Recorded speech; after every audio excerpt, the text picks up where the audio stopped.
26번 문제 풀이하도록 하겠습니다. 자, 어떤 경우의 수를 물어보는 형태의 문제인데 지금 집에서 도서관까지 가는 최단 경로의 수를 구하라 라는 문제였으면 굉장히 쉬운 문제였는데 지금 이 문제는 4점짜리 문제입니다. 항상 4점짜리 문제는요, 바로 어떤 공식에 의존해서 문제를 푸는 그런 형태의 문제는 나오지 않아요. 자, 경우의 수 문제를 선생님이 분명히 잘 풀어나가기 위해서는 합사건으로 분류를 하는 그런 연습들을 해주라 그랬습니다.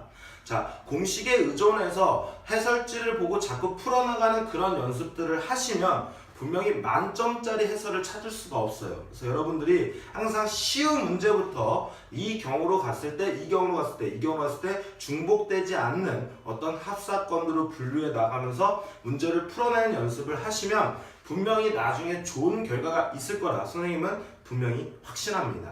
자, 지금 집에서 도서관을 가는 도중이었는데 문제 구성을 보면 중간에 이 약속한 시기가요 전화를 합니다. 이 서점으로 약속을 바꿔요, 장소를. 지네들이 먼저 만나고 있다 뭐 이쪽으로 가던가 뭐 그러겠죠. 근데 여기 지금 보면은 익숙한 풍경이 보이는데 집, 서점, 도서관인데요. 선생님이 학창 시절에 맨날 갔던 곳이네요. 네, 집, 서점, 도서관 끝나고 다시 서점, 집, 집, 서점, 도서관, 도서관, 집, 서점 뭐 이렇게 세 개밖에 가지 않았습니다. 뭐 가끔씩 뭐 분식 먹으러 떡볶이 먹으러 가는 밥 먹으러 가는 정도 빼고는 집, 서점, 도서관 뭐 이런 식으로 왔다리 갔다리 했었습니다. 네, 사실이에요. 자, 어쨌든 간에 지금 여기 보면은 중간에 약속 전화를 갖다 변경하는 녀석이 있어요. 그래서 이 교수님께서 굉장히 친절하신 분입니다. 뭐냐면 예를 들어줬어요. 야, 너 이 말 잘 모르니까 요거 얘 보면서 너 이거 한번 해석해봐. 뭐 이런 내용이죠. 자, 보시면 집에서 지금 도서관을 가려고 하는데 중간에 연락을 바꿔서 경로를 틀잖아요. 그쵸? 그때 여기에서 전화를 받아서 중간에 틀어가지고 서점까지 가는 경로의 수나 여기에서 이렇게 가고 있는 도중에 여기에서 전화를 받은 경우에서 틀어서 가는 경로나 지금 같은 경로의 수라고 쓰는 거야 라고 얘기를 한 겁니다. 그러면 내가 여기서 전화를 받든 여기서 전화를 받든 어쨌든 가는 길이 똑같으면 얘는 같은 경로의 수네 라고 생각할 수 있겠죠. 자, 마찬가지로 내가 만약에 여기다 하나를 더 추가해 보시면 여러분들이 확실히 이해를 할 수 있을 것 같아요.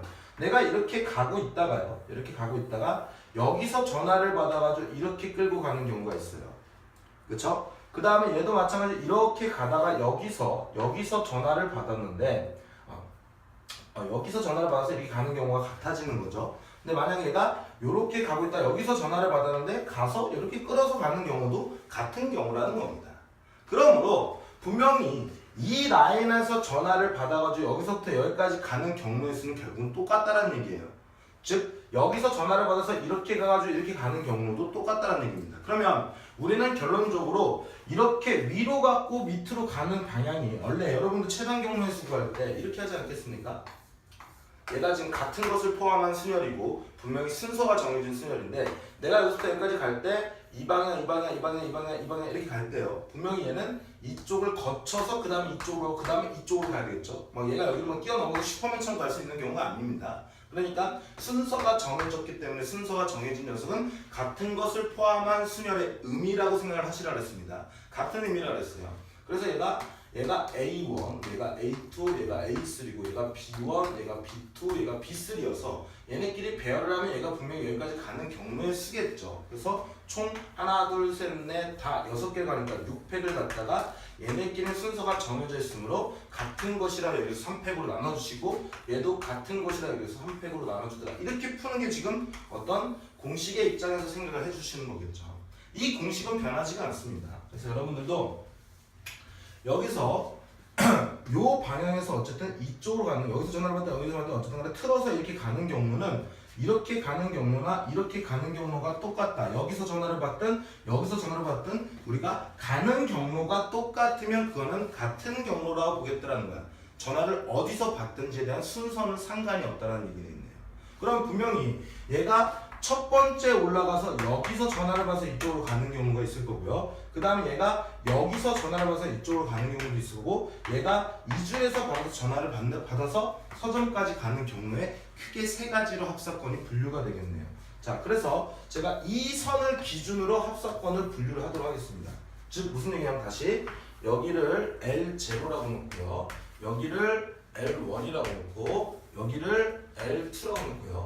여기를 L3라고 준다 그러면 내가 집에서 서점으로 가는 모든 경로의 수를 갖다가 이 가로선을 기준으로 나눠주겠다는 거죠. 그래서 L0에서 우리가 전화를 받았든지 L1 선에서 전화를 받았든지 L2에서 우리가 전화를 받았든지 L3에서 전화를 받는 경우 얘네들은 동시에 일어날 수 없겠죠.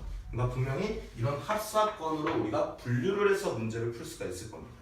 자, 그럼 만약에 L0에서 전화를 받았다는 얘기는 분명히 이 줄에서 전화를 받았다 이렇게 가는 한 가지밖에 없겠죠. 그래서 한 가지가 될 거고요. L1에서 전화를 받았다는 얘기는 분명히 여기서부터 이렇게 출발하면 잘 보세요. 하나, 둘, 셋, 넷, 다, 6개. 하나, 둘, 셋, 넷, 다, 6개의 경우로 가겠죠. 그때 이 선은 반드시 2번을 거칠 거고 이 선은 반드시 4번을 거쳐서 서점으로 가고 있으므로 얘는 우리가 6팩이라는 녀석을 갖다가 가로 4개, 세로 2개가 돼서 계산을 할 수가 있다는 겁니다. 그럼 얘는 지워주시면 6 곱하기 5가 될 거고 2 곱하기 1이 돼서 툭툭 지워서 얘는 15가지가 되겠더라. 이렇게 문제를 풀 수 있으면 되고요. 그 다음에 L2선에서 받았을 때, 즉 여기서 전화를 받고 끊었을 때 보세요. 하나, 둘, 위로 2칸을 올라갔으면 반드시 하나, 둘, 셋, 넷, 다, 6 이렇게 분명히 와야 되죠. 다시 하나, 둘, 셋, 넷, 다, 7, 8이네요. 네, 이렇게. 그래서 위로 2칸을 올라갔으면 반드시 밑으로 2칸을 내려와야 되므로 세로선은 분명히 4개를 건드릴 거고 가로선도 8개를 건드리겠네요. 4개를 건드리겠네요. 그래서 8팩을 갖다 우리가 4팩으로 나눠주서는 8, 7, 5, 6에 4, 3, 2, 1 돼서 툭툭툭 지워질 거고 지워서 얘는 70까지가 되겠더라 라는 거겠죠. 그럼 당연히 이제 L3도 여기가 이제 가가지고 우리가 전화를 받아서 바꾸는 경우나 여기서 가서 바꾸는 경우는 똑같다 그랬습니다. 그러니까 하나, 둘, 셋, 넷, 다, 7, 8, 9, 10번을 가는 거고 그때 그 녀석은 10팩이 될 거고요. 분명히 위로 3칸을 올라갔으면 밑으로 다시 3칸을 기어 내려와야 되므로 얘는 6팩으로 나눠주시고 오른쪽은 분명히 4번을 가야 되니까 이 녀석을 계산해주면 되겠네요. 그래서 10 곱하기 9 곱하기 8 곱하기 7 곱하기 돼서 이렇게 지워질 거고요. 4, 3, 2, 1 돼서 툭툭툭 지워서 210까지가 되겠다는 거죠. 자, 얘네들은 동시에 발생할 수 있는 게 없으므로 다 더해 주신 게 바로 우리 이 문제 26번 문제의 답이 되겠네요. 여기는 1이고 15, 16이고 86이 되고요. 그 다음에 얘를 하나 더하면 296이 바로 우리가 구하는 정답이었더라라는 겁니다. 자, 여러분들, 자, 이 문제 굉장히 난이도가 높은 문제고요. 어떻게 보면 이 26번 문제는요. 이 26번 문제는 우리가 함수, 경우의 수를 이용해서 함수를 갖다 추론하는 형태의 문제. 20번 문제와 우리가 보면 유사한 형태의 문제입니다. 기본적으로 어떤 예를 들어서 이 내용들을 여러분들이 직접 지구에서 도서관으로 향하고 가고 있다. 물론 여러분들은 어색하겠죠. 도서관을 가본 적이 없으니까. 집에서 도서관을 가고 있는 도중에 전화를 받아서 분명히 약속 장소가 서점으로 바뀌었다고 생각을 해보시고 여러분들이 가보시는 거예요. 자, 그랬을 때 집에서 도서관을 가기 전에 약속 장소를 바꿔서 서점으로 가는 경우의 수를 여러분들이 직접 가본다고 생각해 보시는 겁니다. 그러면 내가 일로 가다가 전화를 받아서 오른쪽으로 갈 때 이렇게 와서 이렇게 오는 경우도 있겠죠. 그림을 그려보시면 툭툭툭 이렇게 오는 경우도 있겠죠. 그렇죠? 그럼 분명히 내가 이 선에서 어쨌든 간에 이 선에서 전화를 받으면 위로 한 칸을 올라오고 무조건 밑으로 한 칸을 내려오겠구나 생각이 들어야 되는 겁니다. 그럼 결국은 이런 선 라인에서 약속 장소를 갖다가 우리가 바꾼다고 표현하면 여기서부터 여기까지 오는 경우의 수랑 다 똑같다라는 것들을 예를 들어서 교수님께서 친절하게 알려주신 거예요. 자, 그럼 우리가 이제 이런 내용들을 판단했으면 제일 중요한 것은요. 그럼 내가 이 녀석을 어떻게 합사건으로 분류를 해야지 그 부분이 굉장히 중요한 부분이라고요. 그래서 이 선과 이 선으로 내가 가로선에서 우리가 분명히 오는 경우가 여기서 왔을 때는 하나 올라가면 내려오는 녀석이 되어야 되겠구나. 여기서 받으면 2칸이 올라가면 내려와야 되겠구나. 이렇게 생각을 해야 되므로 요 선에서 우리가 전화를 받았을 때 돌아오는 경로의 수가 똑같겠구나라고 판단을 하시면 되는 겁니다. 그래서 이렇게 가로선을 기준으로 즉 연락을 받는 전화를 받는 녀석의 선이 가로선을 기준으로 내가 합사건으로 분류하는 연습을 하셔야 된다고. 그럼 분명히 여러분들이 저한테 이렇게 질문할 거예요. 아 선생님 이런 생각을 어떻게 하나요? 라고 물어볼 수 있겠죠. 저도 못했었다고요. 저도 못했었는데 쉬운 문제부터 잡고 이 경우와 이 경우와 이 경우와 이 경우 즉 저 형태에서 약속 장소로 바뀌었을 때 서점으로 가는 경우의 합사건이 어떤 경우가 달라지겠지라고 포인트를 맞추고 생각을 그쪽에 초점을 맞추고 내가 생각의 입장이 직접적으로 내가 경로를 갖다 가려고 생각을 했을 때 분명히 뭐 할 수 있다고요. 이런 합사건을 분류하는 연습이 될 거라고요. 근데 분명히 어려운 문제부터 시작을 하면 그 생각을 따라갈 수가 없어요. 그러니까 차츰 실력을 키워준다고 생각하고 지금부터 수능 날까지 하루에 학통 문제는 3문제씩 풀어낸다고 생각을 해주시면 충분히 이 능력을 배양시킬 수 있을 겁니다. 생각보다 그렇게 어려운 내용이 아니에요. 여러분들 누구나 경우의 수는 솔직히 말해서 덧셈, 뺄셈, 나눗셈, 곱셈 이 4가지의 연산을 통해서 하는 거기 때문에 그렇게 어려운 연산이 아닙니다. 근데 이런 경우의 수 문제가 만약 주관식으로 나온다면 헬이에요.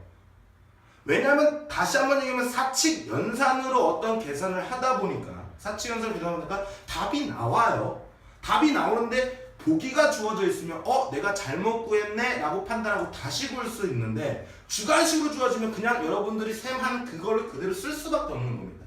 확신이 없는 거죠. 내가 이 문제를 풀면서 이게 정답일까 아닐까는 확신이 없는 겁니다. 그 왜 그러냐면 좋은 기준을 가지고 분류를 안 하셨기 때문에 그런 거예요. 내가 어떤 것들을 쓸 때 여러분들 서랍장에 옷을 정리를 할 때 1층에는 얘들 양말, 2층에는 바지, 3층에는 셔츠 이렇게 나눴다고 생각하면은 바지가 양말이 몇 개인지 어떻게 알아보려면 그 1층만 가서 확인하시면 되잖아요. 1층 서랍에만 가서 확인하시면 되겠죠. 그런 식으로 좋은 기준을 가지고 분류를 해 놓으면 내가 셈을 할 때 거의 빠뜨리지 않고 중복되지 않고 셀 수가 있다는 걸 경험상으로 알 수 있잖아요. 우리는 이미 다 해봤다고요. 그렇죠? 하지만 이 경우의 수가 어려운 이유는 개념서나 교과서나 선생님들이 너무 대책 없이 경우의 수를 갖다 하라 그랬어요. 어떻게 하냐면 잘 세라고 알려줬습니다. 즉 중복되지 않고 빠뜨리지 않고 세라고 알려줬으므로 그걸 어떻게 세는지에 대해서는 알려주지 않았다는 거죠. 왜? 여러분들이 기본적으로 할 줄 알기 때문에 안 알려준 겁니다. 근데 그런 능력들을 평소에 많이 해봤는데 수학 문제를 풀 때는 기존의 어떤 공식에 의존해서 그냥 미적분 2나 우리 기하 벡터는 그냥 딱 보면 얘를 갖다 이렇게 접근해서 우리가 문제를 풀 수 있는 경우가 많잖아요. 근데 경우의 수는 경우를 나눠줘야 된다는 얘기죠. 그 나누는 연습이 부족하기 때문에 문제가 어려운 겁니다. 꼭 여러분들 쉬운 문제부터 차근차근 어떤 경우의 수를 갖다가 합사건으로 나누는 연습을 해 주시기 바랍니다. 자, 26번 문제 풀이 여기까지였습니다.